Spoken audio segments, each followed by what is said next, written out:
Tunduk kepala di hadapan Tuhan, kita berdoa. Kami datang dalam ucapan syukur di hari perhentian yang Kau berikan kepada kami. Terima kasih karena sungguh Tuhan baik, dan Tuhan menyatakan kebaikan-Mu di dalam kehidupan kami. Melalui berbagai peristiwa yang kami alami, satu hal yang kami tahu pasti, Tuhan tidak meninggalkan kami, anak-anak-Mu. Dan hari ini kembali kami bersyukur, kami boleh datang beribadah, memuji, memuliakan nama-Mu ya Tuhan. Dan tiba waktunya bagi kami untuk membuka firman-Mu ya Tuhan. Kami percaya firman-Mu firman yang hidup dan yang menghidupkan. Firman-Mu firman yang kudus dan yang menguduskan kehidupan kami. Firman-Mu adalah firman yang tidak berubah, tapi firman yang kami percaya sanggup mengubah kehidupan kami. Itulah yang kami rindukan menjadi bagian dari semua kami yang hadir pada pagi hari ini. Berkati baik hamba-Mu yang menyampaikan, semua kami yang mendengar, baik yang ada di dalam gedung gereja ini maupun juga yang mengikuti secara online. Tuhan berkati agar pada akhirnya kami semua bukan hanya jadi pendengar-pendengar firman yang setia, tapi mampukan kami jadi pelaku-pelaku firman-Mu Tuhan di dalam hidup kami, dalam keseharian kami. Bersabdalah ya Tuhan, kami umat-Mu sedia mendengarnya. Dalam satu nama yang kudus dan berkuasa, nama Tuhan kami Yesus Kristus, Sang Firman yang hidup, kami menyerahkan pemberitaan firman. Semua kita yang percaya katakan amin. Silakan duduk. Shalom. Selamat hari Minggu, Bapak Ibu Saudara sekalian. Bersyukur kesempatan ibadah bukan sebuah rutinitas, tapi biarlah kita mengalami perjumpaan dengan Tuhan setiap kali kita hadir di dalam ibadah. Bapak Ibu Saudara, hari ini temanya menarik ya. Ini bukan tema sinetron ya. Bahaya konsumerisme, hedonisme, dan materialisme. Sebenarnya kalau dipanjangin semua isme-isme yang lain itu masuk juga begitu ya. Apa itu isme? Kalau sudah menjadi isme, itu sudah menjadi sebuah gerakan, tren, atau juga sudah masuk ke paham ya. Nanti saya akan coba sedikit menyinggung tentang hal itu. Nah, tapi saya ingin mengajak kita melihat, kenapa ada bahaya ini? Kok bisa orang Kristen juga berhadapan dengan bahaya seperti ini? Realitanya kenapa? Karena orang Kristen ada di dalam dunia. Bapak Ibu Saudara, kita kan tidak hadir di luar dunia. Ada yang dari luar angkasa. Oh, saya planet lain Pak, Bekasi katanya gitu. Maaf yang Bekasi ya. Jadi Bapak Ibu Saudara, kadang-kadang menjadi pertanyaan, kenapa kita berhadapan dengan bahaya-bahaya seperti ini. Dan bahaya seperti ini harus kita waspadai, karena dekat dengan hidup kita, ada di sekitar kita. Sehingga orang Kristen ada di dalam dunia. Nah, saya ajak kita baca sama-sama doanya Tuhan Yesus. Satu waktu Tuhan Yesus berdoa di Getsemani, Yohanes 17 ayat 15 sampai 19. Kita lihat doanya. Dari sini kita perhatikan apa yang Tuhan mau bagi hidup murid-muridnya, berarti juga bagi kita sekalian. Ya, mari kita baca bergantian. Saya baca ayat 15, Bapak Ibu Saudara baca ayat 16, kita bergantian sampai ayat yang ke-19. Aku tidak meminta supaya engkau mengambil mereka dari dunia, tetapi supaya engkau melindungi mereka daripada yang jahat. Mereka bukan dari dunia, sama seperti aku bukan dari dunia. Kuduskanlah mereka dalam kebenaran, firman-Mu adalah kebenaran. Sama seperti engkau telah mengutus aku dalam dunia pula aku telah mengutus mereka dalam dunia. Dan aku menguduskan diriku bagi mereka, supaya mereka pun dikuduskan dalam kebenaran. Bapak Ibu Saudara yang dikasihi Tuhan, perhatikan baik-baik doa Tuhan Yesus. Jadi kalau ada Bapak Ibu yang bilang, aduh Tuhan, saya mau keluar aja dari dunia ini, saya gak mau lagi alami pergumulan-pergumulan. Kok beda ya sama doanya Yesus? Apa doa Yesus? Dia bilang, aku tidak meminta Bapa supaya engkau mengambil mereka dari dunia. Jadi kalau Bapak Ibu Saudara sekarang hadir dalam dunia, ini rencana siapa? Rencana Tuhan. Tuhan katakan kamu adalah garam kamu adalah terang. Begitu kalimat firman Tuhan? Enggak. Kamu adalah garam dunia. Kamu adalah terang dunia. Kita dikasih tahu konteks di mana kita hadir jadi garam, di mana kita hadir jadi terang. Tuhan gak bilang garam kumpul sama garam aja gitu ya. Di dalam dunia kamu hadir. Kalau garam cuma sama garam, nanti lama-lama jadi gudang garam. Ya? Jadi ini menjadi hal yang menarik. Perhatikan doa Yesus. Dia mengingatkan kepada kita bahwa kita diutus ke dalam dunia. Makanya kalau kita orang Kristen menyadari kehadiran kita di dunia ini, itu rencana Allah. Tapi Tuhan, aduh begitu banyak tantangan, nilai-nilai, isma-isma yang dekat dengan kehidupan kami. Bagaimana kami bisa bertahan ya Tuhan? Tuhan bilang kamu di dalam dunia, tapi apa? Perhatikan, bukan dari dunia. Nah ini menarik, gimana kita menghayati kehadiran Kristiani kita. Ada di dalam dunia, tapi bukan dari dunia. Nah itu prinsipnya seperti apa? Berarti saudara dan saya hadir di dalam dunia, menjadi wakil Kristus, tapi tidak ikut nilai-nilai dunia. Apa yang harus menjadi nilai kita? Perhatikan tadi, ayat 17. Ayo baca lagi sama-sama. 1, 2 ya. Kuduskanlah mereka dalam kebenaran. Firman-Mu adalah kusiapkan hatiku Tuhan untuk dengar firman-Mu. Firman Tuhan memang bermanfaat untuk mengajar, menyatakan kesalahan, memperbaiki kelakuan, dan mendidik orang dalam kebenaran. Maka biarlah Tuhan terus membentuk kita. Karena ini prinsipnya orang Kristen. In the world, but not of the world. Di dalam dunia, namun bukan dari dunia. Berarti harus perhatikan, jangan sampai kita makin mirip dunia. Kamu garamnya dunia, kamu bukan dunianya. Kamu garamnya dunia itu. Kamu terang dunia, kamu bukan dunianya. Kamu terangnya. Sehingga ini jadi panggilan yang menarik untuk kita perhatikan. Makanya pertanyaannya, kalau hari ini kita bahas materialisme, hedonisme, sejauh mana kondisi dunia zaman saat ini mempengaruhi kita? Bahkan kita harus jujur berkata, jangan-jangan gereja Tuhan secara institusi maupun secara, karena gereja itu kan kita semua ini gereja ya. Jangan-jangan kita juga udah lebih banyak pengaruh dunia. Nah ini yang harus kita terus minta. Tuhan kuduskan kami. Firman-Mu adalah kebenaran. Biarlah firman-Mu itulah yang menuntun jalan kami. Jelas banget Tuhan tahu kita hidup dalam dunia yang gelap. Maka Tuhan katakan firman-Mu adalah pelita bagi kakiku, terang bagi jalanku. Karena kita hidup dalam dunia yang gelap, saudara. Nah bagaimana kita sekarang coba lihat ya, apa sebenarnya yang dimaksud dengan materialisme, hedonisme, konsumerisme.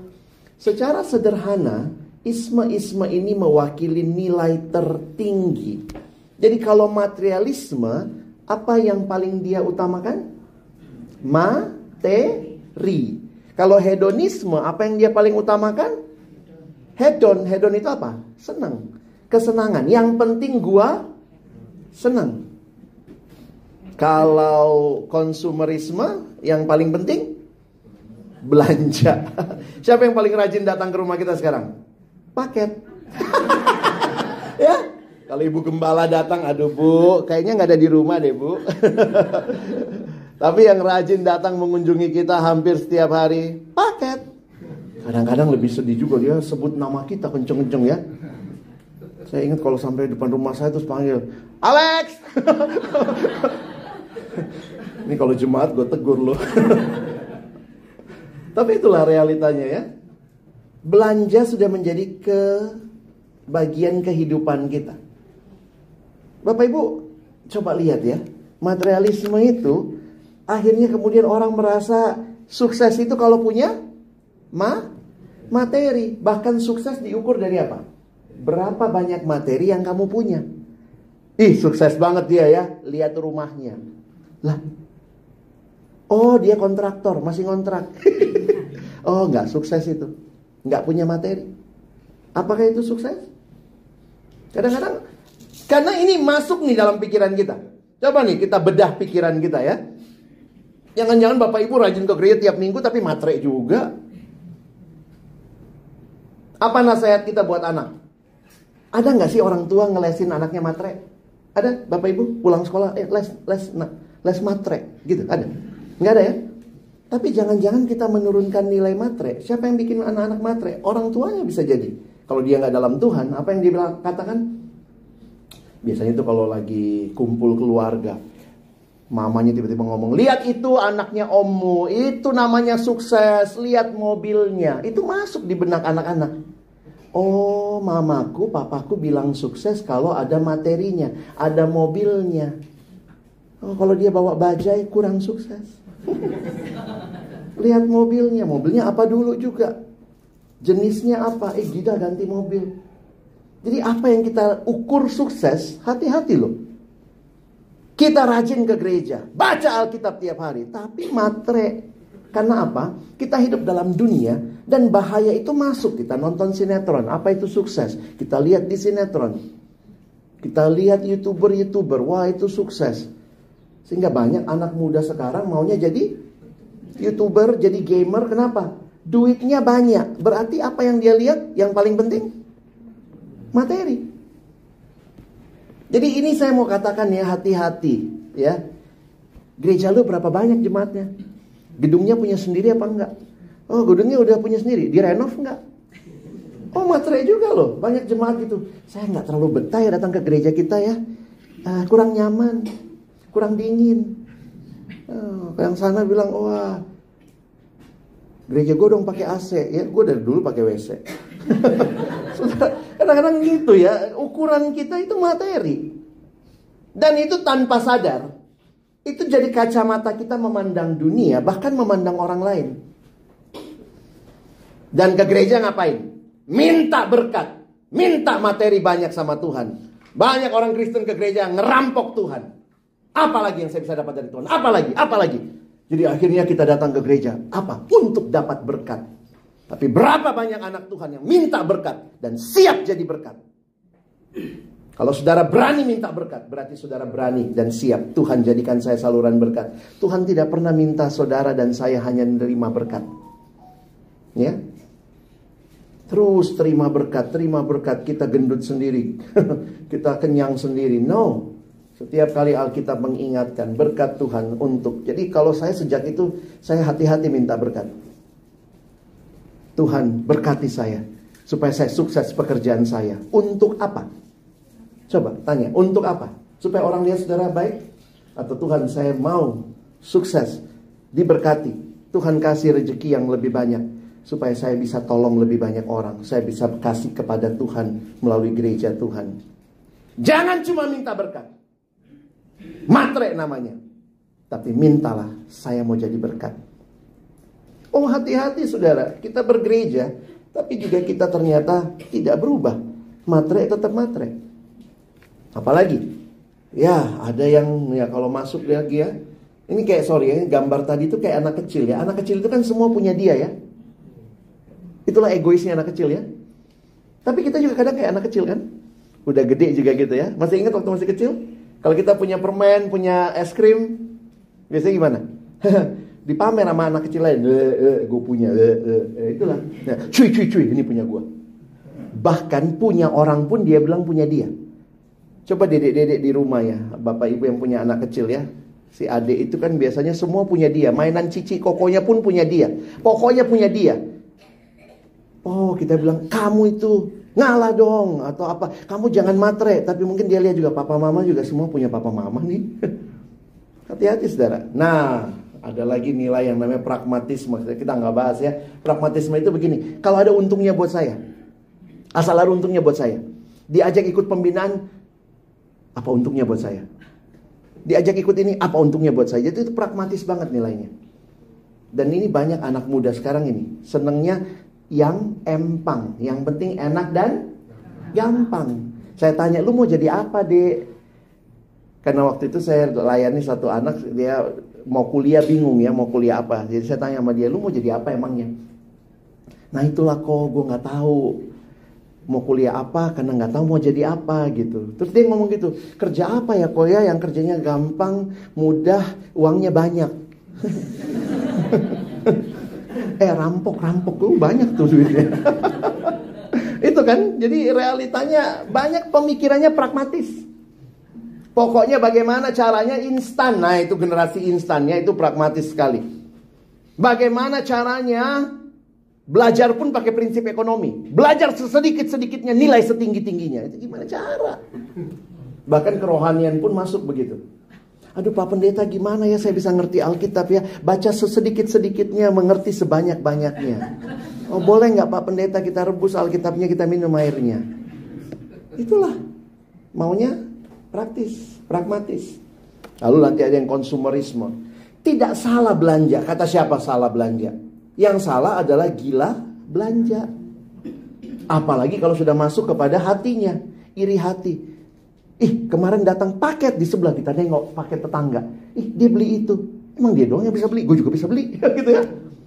Berapa banyak barang yang kita beli memang kita butuhin. Nah itu jadi pertanyaan buat kita ya. Dan hedonisme. Yang paling penting hedon. It's me time. Me time. Oh banyak sekali alasannya begitu ya. Sabtu pembinaan di gereja. Oh me time. Maka biasanya pembinaan sepi ya. Kenapa? Itu hari me time. Kalau Tuhan bilang me time sama kita, semua waktu kita punya Tuhan kok. Ya, jadi coba lihat ini kira-kira filosofinya. Cara pandang duniawi. Saya akan bahagia jika saya kaya, banyak uang, banyak harta, sukses, berhasil dalam bisnis karir. Emang salah ya Pak? Waduh, gue matre dong selama ini ya. Jangan-jangan ini loh. Karena kita ngelihatnya, kita rajin ke gereja, tapi mata kita itu lensanya lensa materi. Ke gereja sana tuh lebih diberkatin, gedungnya lebih bagus. Jadi kita lihat materinya. Belanja sepuasnya, konsumerisme. Nah hedon itu juga makan sepuasnya. Ya saya juga sadar ya belakangan tuh banyak banget all you can eat ya. Aduh, saya bergumul juga ya walaupun suka juga. Apalagi kalau ditraktir ya, puji Tuhan. Tapi kita bisa makan berapa banyak sih? Nggak mungkin yang all you can eat itu rugi, bener nggak? Kan kita suka bercanda gitu, kalau bawa lu all you can eat tutup lagi 2 bulan lagi kali ya. Karena abis lu makan semua gitu. Tapi saudara nggak gampang. Itu jadi filosofi juga. Makan sepuasnya. Pokoknya semua yang penting saya puas. Main cewek, main cowok sepuasnya. Minum sepuasnya. Foya-foya. Yang paling penting adalah sepuasnya. Nah saya mau cuman kasih dasar Alkitab sedikit. Kenapa manusia bisa seperti itu supaya kita sadar. Lalu yang terakhir nanti tips praktis aja. Karena saudara udah tahu kan. Gimana biar gak matre, gak hedon. Ya ikutin firman Tuhan. Firman-Mu lah kebenaran yang menguduskan kita. So simple as that. Tapi realitanya tidak mudah. Sulit. Bahasa Inggrisnya sulit. Saking susahnya ya. Nah, maka mari kita lihat. Alkitab sudah bicara hal ini. 2 Timotius 3 ayat 1-5. Yuk kita baca sama-sama ya. Ini kondisi manusia akhir zaman. Bapak Ibu lihat di Alkitabnya. Saya tidak tulis ayatnya di depan. Mari lihat sebentar di Alkitab kita. 2 Timotius 3 ayat 1-5.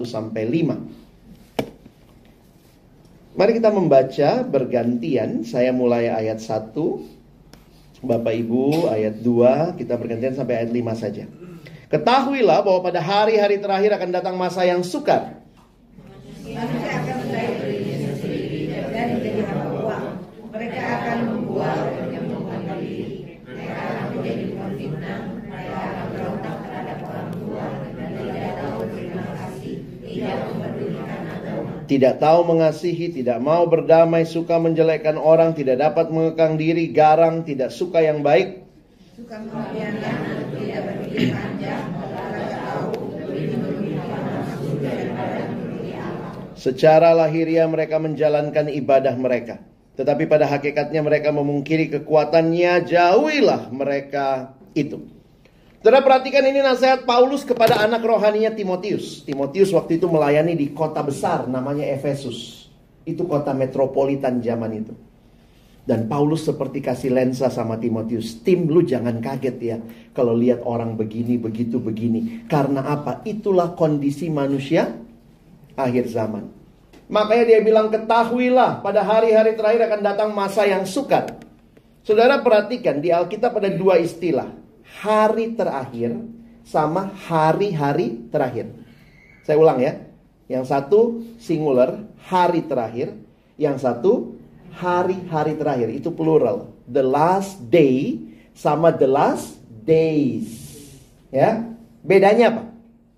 Kalau bilang hari terakhir yang singular, itu berarti yang kita ngerti dengan kiamat. Yesus datang kedua kali, parousia. Tapi kalau dibilang hari-hari terakhir, itu periode dari Yesus datang pertama kali sampai nanti dia datang kedua kali. Jadi sekarang saya tanya, Paulus lagi hidup di mana? Hari-hari terakhir. Timotius, hari-hari terakhir. Kita? Nah, maka ini bagian yang kita akan baca sesudahnya bukan nubuat. Nubuat itu kan karena nanti. Ini sudah terjadi karena kita semua sedang hidup di hari-hari terakhir. Jadi Paulus jeli sekali melihat apa yang menjadi masalah hari-hari terakhir.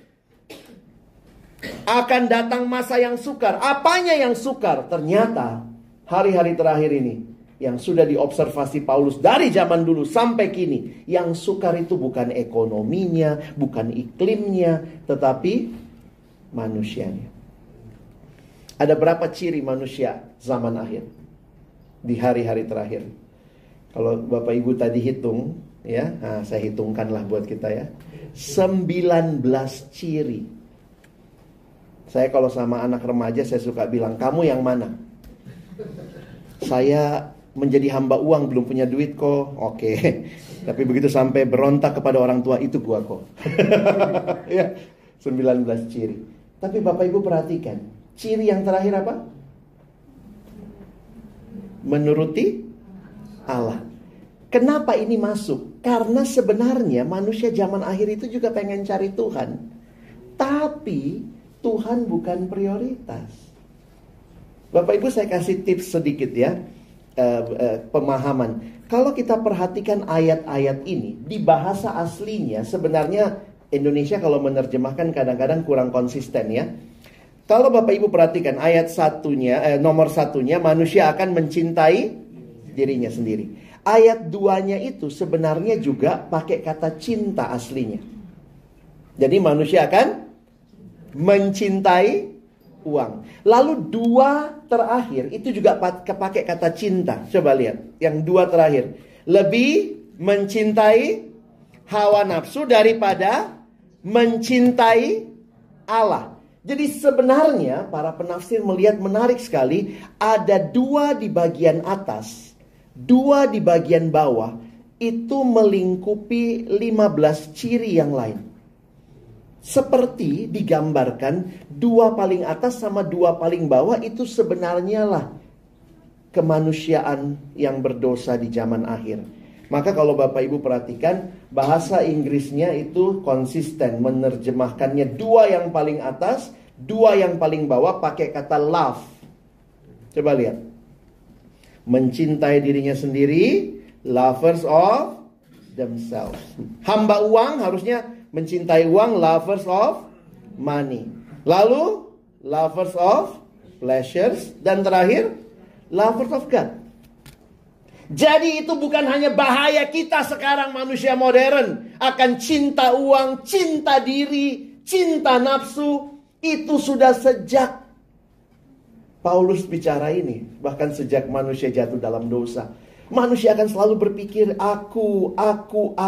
Yang penting aku puas, aku dapat, aku. Dosa itu cirinya satu saudara. Titiriri. Mati-matian untuk diri sendiri. Jadi inilah kemanusiaan di dalam dosa. Ada gak Tuhan dalam daftar ini? Ada. Tapi bukan nomor 1. Minggu sih ke gereja. Hari lain cinta diri, cinta uang, cinta nafsu.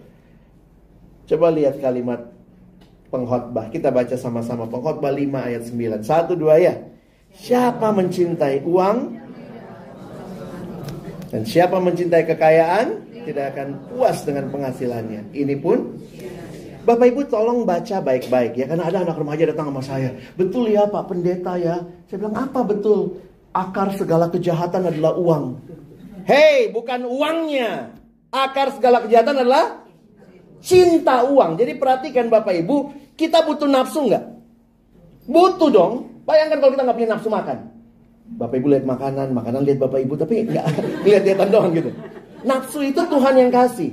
Tapi begitu itu jadi hawa nafsu, itu sudah cinta nafsu, itu ya nggak boleh. Diri kita harus dicintai nggak? Ya dong, mesti dirawat ya, facial ya Bu. Walaupun sakit gitu ya. Di dalam setiap kecantikan, in the beauty there is always pain. Tapi itu kan, kita harus rawat diri. Tapi cinta diri berarti menempatkan diri paling utama. Cinta nafsu menempatkan nafsu paling utama. Cinta uang menempatkan cinta paling utama. Makanya anak remaja itu saya bilang, kalau baca Alkitab baik-baik deh. Masa akar segala kejahatan adalah uang? Bukan. Akar segala kejahatan adalah cinta uang. Gak suka uangnya kasih saya. Kenapa? Masih banyak pelayanan harus dibiayain ya. Jadi saudara, jangan juga orang Kristen jadi kita. Oh enggak, kita nggak mau uang. Ih, nggak bisa. Saudara kesini tadi pakai apa? Pakai duit, pakai motor, terus isinya air putih, bensin dibeli saudara ya. Jadi perhatikan, ya. Nah ini yang menyedihkan adalah, coba perhatikan, ini di dalam gereja atau di luar gereja? Ayat 5 mengatakan itu di dalam gereja, di dalam anak Tuhan, karena dikatakan secara lahiriah mereka menjalankan ibadah mereka, tapi pada hakikatnya mereka memungkiri kekuatannya. Hari Minggu Kristen, hari lain matre. Hari lain hedon, hari lain cinta nafsu. Hati-hati saudara. Secara lahiriah mereka menjalankan ibadah mereka, tapi ternyata memungkiri kekuatannya. Karena itu Paulus kasih nasihat, jauhilah mereka itu. Mari kita evaluasi diri kita ya. Kalau Bapak Ibu bilang, Pak Pendeta jangan menghakimi dong. Saya nggak menghakimi, biar firman Tuhan yang hakimin kita ya. Kita tuh lagi matre enggak sih? Minggunya gereja, ibadah.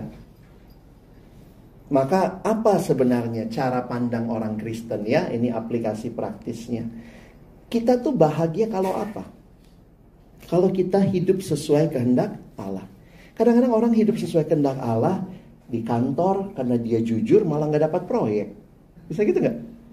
Jadi orang yang uangnya kurang, nggak dapat proyek, menurut Bapak Ibu, apakah mereka itu sukses? Bahagia? Oh, banyak koruptor kaya. Bahagia nggak? Bahagia? Sukses? Kalau kita hanya mengikut sukses dari apa yang orang punya, tidak tahu caranya dia mendapatkan itu. Makanya saya bilang sama bapak mama, yang papa mama, pernah satu waktu saya diundang sekolah Kristen kasih pembinaan untuk orang tua. Saya bilang, kalau anak Bapak Ibu pulang habis ujian, apa yang Bapak Ibu tanya? Berapa nilaimu? Ya, 80 mah. Kalau itu Bapak Ibu hanya menanyakan skor. Tapi kita sebagai orang tua harusnya bertanya lebih jauh. Berapa nilaimu? 80 mah. Jujur nggak tadi waktu ngerjain? Jangan cuma senang anak kita nilainya tinggi. Jujur nggak? Kalau dia bilang ya, jujur. Yes. Kamu anak Tuhan. Aku jujur mah, temanku semua nyontek, mereka dapat 80, aku 40. Oke? Kamu bahagia karena kamu ikut perintah Tuhan. Sekarang belajar lebih baik ya. Kamu gak ngerti mananya, kamu cari. Hati-hati kita mengukur semua hanya dari berapa nilainya, apa yang dia punya. Hebat ya, tetangga kita baru beli mobil baru. Ya memang kita gak mungkin tanya, itu uangnya korupsi gak sih? Jangan juga ya, gak usah kepo segitunya juga. Tapi kalau Bapak Ibu hidup dengan jujur, dengan baik, Tuhan kasih berkat secukupnya, puji Tuhan. Hati-hati kalau kita selalu mengukur semua hanya dengan materi. Ada orang yang Tuhan kasih materi banyak, puji Tuhan. Tapi itu untuk dia juga berbagi dengan orang lain. Ya, kalau Tuhan kasih saudara secukupnya, ya udah, puji Tuhan juga. Bahkan dalam secukupnya, dalam kekurangan janda itu bisa berbagi apa yang dia miliki. Jangan selalu pikir kalau saya punya uang banyak nanti saya kasih gereja. Sampai saudara mati juga gak bakal kasih. Harusnya saya bilang, saya belum punya banyak, tapi saya mau sisihkan untuk kemuliaan Tuhan. Saya bahagia kalau saya bisa bikin orang lain bahagia. Ya gitu. Dunia bilang aku bahagia, tapi orang Kristen berpikir bagaimana orang lain bisa berbahagia melalui kehadiran kita. Jadi mau kita nggak terjebak dalam bahaya-bahaya tadi, miliki cara pandang ini. Ya, coba lihat prinsip kebahagiaan menurut Alkitab. Kebahagiaan bukan tujuan, tapi akibat. Yang bisa bikin bahagia siapa? Tuhan, bukan uang, bukan pernikahan. Saya ingat menjelang nikah, saya ketemu kakak rohani saya. Itu di parkiran, dia bilang, Alex sini dulu. Gimana persiapan pernikahanmu? Iya bang, tinggal 2 minggu lagi. Terus dia bilang gini, gimana? Saya boleh kasih nasihat pernikahan? Hah? Di parkiran? Boleh bang. Gitu ya. Di parkiran terus dia bilang, ingat Alex, menikah bukan untuk bahagia. Ya abang, udah sebar undangan ini. Terus dia bilang, yang bikin bahagia adalah Yesus. Kalau kamu di dalam Yesus, pasanganmu di dalam Yesus, itu kebahagiaan. Jadi saudara, belum menikah bisa bahagia nggak? Bisa, asal ada Tuhan Yesus. Jangan bapak ibu ini, kadang-kadang orang tua gitu ya, menikah kau nak biar bahagia. Sama siapa mah, siapa aja lah. Sebelum mama meninggal, sebelum papa meninggal, pokoknya menikah aja biar bahagia. Bukan menikah yang bikin bahagia. Kalau yang bikin bahagia pernikahan, dari anak sekolah minggu saya suruh kawin dia. Kawin kau biar bahagia. Tapi karena yang bikin bahagia adalah Yesus, dari sekolah minggu, kenalkan Yesus, terima Yesus dalam hidupmu. Amin. Makanya bawa anaknya nanti ya sekolah minggu. Jangan cuma amin-amin gak bawa. Anak cucu ditaruh di rumah. Kasihan hari minggu libur, dia capek. Mungkin kadang-kadang sekolah minggu harus bayar ya. Kenapa kalau ke sekolah papa mamanya bangunin pagi-pagi, bangun nak, udah bayar uang sekolah mahal ya. Pas hari minggu berubah semua. Kasihan dia udah capek semingguan, udahlah tidur aja. Mungkin ibu pendeta saya usulkan ibu gembala ya, sekolah minggunya bayar. Supaya orang tua bilang, bayar mahal, pergi kamu. Gitu kali ya. Bercanda bapak ibu ya. Bawa anaknya ya, jam 11 nanti ya bu ya. Ibadah untuk anak. Kadang-kadang kita lihat ya, kadang-kadang kita keseriusannya untuk hal yang berbayar sama yang gak berbayar beda banget. Itu juga ciri-ciri matre itu ya. Kalau gereja bayar sekolah minggu bilangnya matre ya. Anak disekolahin bayar berapa juta per bulan, pokoknya wah anak gua dapat yang terbaik. Hati-hati, kita gampang sekali ya. Akibat bukan tujuan. Tujuannya Yesus. Kalau kita ketemu Yesus, kita menikmati keindahan. Nah itu, hidup diberkati karena ketaatan ya. Jadi berkat kita cukup dengan ketaatan yang Tuhan berikan. Lebih bahagia memberi daripada menerima. Jangan cuma suka terima. Ya. Di gereja kadang ada diakonia, banyak orang yang senang nerima. Ada juga mentalitas tukang nerima aja. Saya bersyukur kalau ada orang-orang yang terima diakonia tapi dia bisa berbagi juga, karena mungkin ada yang lebih kekurangan dari dia juga ya. Itu semangat Kristiani. Hanya Tuhan yang dapat memuaskan kita, bukan uang, bukan pasangan kita, tapi hanya Tuhan. Makanya ada kalimat bijaksana bilang gini ya. Money can buy bed, but it cannot buy sleep. Wah. Dengan uang saudara bisa beli obat, tapi dengan uang saudara belum pernah bisa beli kesehatan. Benar gak? Ada yang pergi ke rumah sakit minta kesehatan 2 ons? Ada. Saudara bisa beli obatnya. Saudara bisa beli tempat tidur yang nyaman, bagaikan tidur di atas awan. Itu mah jatuh ya. Tapi saudara belum pernah bisa beli nikmatnya tidur. Kadang-kadang lucu ya. Orang kaya kasurnya 12 juta, waktu mau tidur mesti beli obat tidur. Pengemis di pinggir jalan geletakin koran, nyaman banget tidurnya. Aduh, bukan uang kok yang bisa bikin tidur kita nyaman. Dengan uang saudara bisa rumahnya dijagain satpam. Tapi dengan uang saudara belum pernah bisa beli keamanan. Dengan uang saudara bisa beli tiket keliling dunia. Tapi dengan uang saudara belum pernah bisa beli kebahagiaan. Terlalu banyak hal yang terbatas uang bisa kasih. Saya bukan katakan kita gak butuh uang ya. Cari uang dengan baik, dengan bijaksana. Dan biarlah saudara pakai dengan baik. Tapi ingat, jangan lupakan Tuhan. Semua yang kita bilang tadi itu dari Tuhan. Saudara beliin anak buku paling bagus gitu ya, tapi gak kenalin Tuhan sama dia. Yang bisa bikin dia pintar siapa? Buku. Kepintaran sumbernya dari Tuhan. Permulaan hikmat ialah takut akan Tuhan. Maka tips praktis buat kita menghadapi bahaya konsumerisme. Ini nih paling sederhana ya. Bapak Ibu tolong bedakan mana keinginan, mana kebutuhan. iPhone baru, keinginan atau kebutuhan? Susah ngomongnya ya. Ada anak remaja gitu. Remaja kadang lebih jujur. Karena anak remaja belum punya duit tapi mau handphonenya bagus ya. Papa mama yang punya duit aja handphonenya kadang ikat karet gitu. Zaman dulu itu ingat ya, ada HP diikat karet gitu ya. Anaknya HP-nya bagus banget gitu ya, padahal belum kerja ya. Jadi memang kalau ditanya anak remaja, HP baru, keinginan atau kebutuhan? Keinginan yang dibutuhkan kok. Mesti pikir-pikir ya, apa yang kita butuh itu yang kita beli. Kalau tidak butuh, biar murah, jangan beli. Tidak butuh kan? Tapi, kalau butuh, biarpun mahal, kita perjuangkan karena kita butuh. Ini ibu-ibu hati-hati nih. Ini pas lagi diskon pak. Aduh beli 2 dapat 3. Butuh nggak? Enggak sih. Tapi kan nanti mungkin butuh. Udahlah. Kayak mama saya tuh. Ibu-ibu gitu ya. Tapi nanti zaman perang. Jadi kadang-kadang gitu ya. Kita beli apa yang kita nggak butuh. Maka ini tips praktis banget saudara sebagai penutup ya. Belilah barang-barang yang tujuannya digunakan bukan untuk prestis. Memang sih ya, kadang-kadang kita beli tas kenapa? Coba ibu-ibu beli tas karena prestis kan? LV, Louis Vuitton. Padahal gunanya isi barang kan? Kresek juga bisa. Ini pak masa kresek sih pak gitu kan? Tapi kalau mau bicara kegunaan ya, kalau tas terlalu mahal juga buat apa? Saya kadang tuh bergumul gitu ya. Karena beberapa kali dulu istri saya pesen barang gitu ya, terus datang lah. Kalau datang terus dia pamer gitu. Ini lo dapet nih murah gitu. Kenapa lo beli itu? Lucu. Hah? Beli barang karena lucu, bukan karena butuh. Jadi begitu sudah datang barangnya, saya bilang, kamu ketawa dia sama tuh barang. Hihihi, kan lucu. Kamu gak ngerti laki-laki. Oh ya sudah.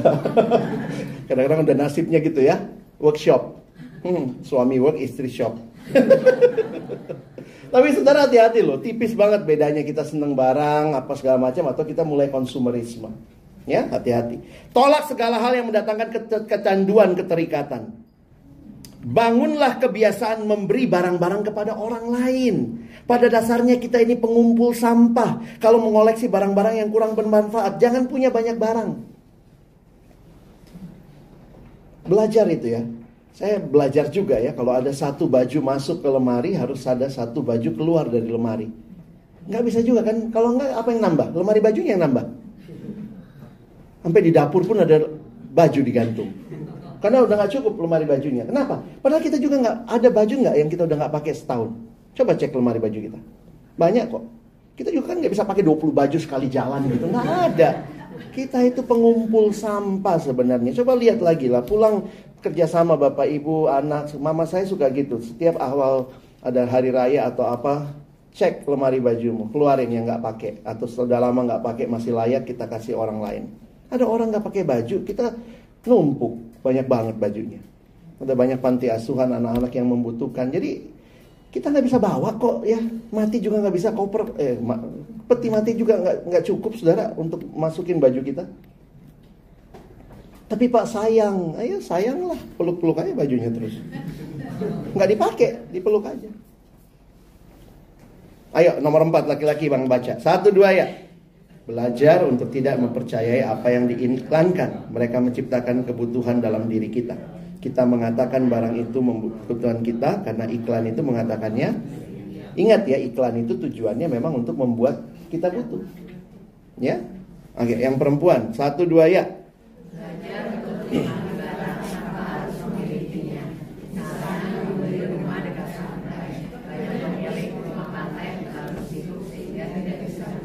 Rumah pantai, rumah gunung sama lah. Siapa yang paling bahagia sih sekarang? Kadang-kadang mungkin saya pikir yang paling bahagia pembantu ya. Iya enggak? Begitu kita datang ke rumahnya, Tuan mana kerja? Nyonya mana kerja juga? Anak-anak lagi sekolah. Oh, jadi siapa yang di rumah? Pembantu Netflix, apa ya? Terus udah kaya, beli rumah satu lagi. Siapa yang tinggal? Pembantu. Jadi pembantu aja ya. Sorry ya, mungkin istilah saya ART kan sekarang ya. Tapi mereka yang paling bahagia kayaknya ya. Kita setengah mati gitu ya, terus mereka nikmatin di rumah semua hasil karya kita. Saya bukan ya, ini perbandingan jeleknya aja saudara ya, bahwa betapa kita seringkali lupa. Kita perlu berapa rumah sih? Jangan-jangan ada orang lain yang butuh kontrakan dan kita bisa berikan dengan harga yang pas. Jangan-jangan di gereja ada teman kita yang membutuhkan. Jadi kita belajar ya. Oke, terakhir. Ya, mari laki-laki baca lagi. 1, 2 ya. Hati-hati dengan propaganda beli sekarang, bayar kemudian. Karena kita akan terjebak pada hutang. Dan yang terpenting, hindari dari segala yang bisa menyimpangkan dari sasaran kita. Sudah banyak orang Kristen hidupnya hancur karena ojol. Pinjol. Ojol, ojek online. Itu mah membantu banget ya. Benar ya. Bahkan beberapa hamba Tuhan pun terjebak dalam pinjol. Please, hati-hati. Teman saya, kami coba bantu dia. Kita bilang tutupin. Karena itu akhirnya jadi habit saudara. Jadi kebiasaan. Saya bilang itu kan pinjol itu paling kan satu pinjol 1 juta 2 juta ya limitnya. Kok kamu bisa terjerat hutang 15-20 juta. Terakhir bunganya sampai 35 juta. Iya, saya pakai 15 pinjol. Begitu. Kenapa? Karena itu udah jadi habit. Begitu di sini tutup, buka lagi yang baru kan cuma modal tampang sama KTP. Foto dapat lagi, tutup lagi yang sana, taruh lagi, tapi sana kan berbunga.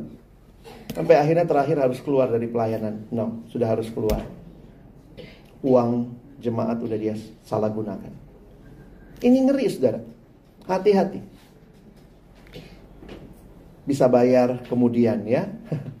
Pay later, pay later. Saya banyak layani mahasiswa, dia beli apa yang dia pengen karena pay later.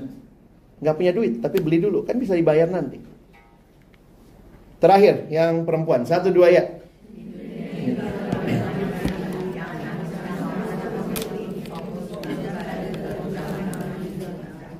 Hari ini Bapak Ibu Saudara sudah belajar tentang prinsip Alkitabnya, kenapa kita seperti itu, bagaimana jaga hati, lihat firman Tuhan. Tapi juga ini tips-tips praktis yang bisa kita bawa pulang ya, kita mulai lakukan. Dan saya yakin Tuhan menolong kita, supaya kita jadi anak-anak Tuhan yang tidak terjebak, tetapi justru kita bisa jadi berkat buat sekitar kita. Tuhan menolong, kita bukan cuma jadi pendengar yang setia, tapi mari pulang jadi pelaku firman. Amin. Mari berdoa. Tuhan, terima kasih banyak buat firman-Mu. Setiap kebenaran kiranya kembali mengoreksi hidup kami. Kami hidup cuma satu kali, tapi dalam hidup yang satu kali ini biarlah kami boleh bukan serupa dengan dunia, tapi hadir di dalam dunia, menjadi berkat, membawa pembaharuan, membawa orang-orang boleh datang dan kembali kepada sumber kebahagiaan yang sejati di dalam Engkau.